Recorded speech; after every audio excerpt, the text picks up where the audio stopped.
آج کا سوال، مرنے کے بعد روح کہاں رہتی ہے؟ جواب، مرنے کے بعد بھی روح کا تعلق بدن انسان کے ساتھ باقی رہتا ہے۔ اگرچہ روح بدن سے جدا ہو گئی مگر بدن پر جو گزرے گی روح ضرور اس کے آقا اور متاثر ہوگی۔ جس طرح حیات و دنیا ہوتی ہے بلکہ اس سے زائد، دنیا میں ٹھنڈا پانی، سرد ہوا، نرم فرش وغیرہ سب باتیں جسم پر وارد ہوتی ہے مگر راحت و لذت روح کو پہنچتی ہے، اور ان کے عکس بھی جسم ہی پر وارد ہوتے ہیں، اور نہیں یہ سب حالت برزخ میں ہیں۔ مرنے کے بعد مسلمان کی روح مختلف مقاموں میں رہتی ہے، بعض کی قبر پر، بعض کے چاہے زمزم شریف میں، بعض کی آسمان و زمین کے درمیان، بعض کی پہلے، دوسرے، ساتویں آسمان تک،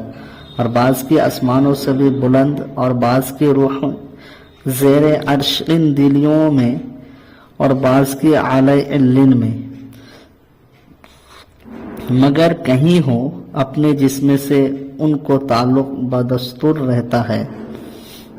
جو کوئی قبر پر آئے اسے دیکھتے، پہچانتے، اس کی بات سنتے ہیں، بلکہ روح کا دیکھنا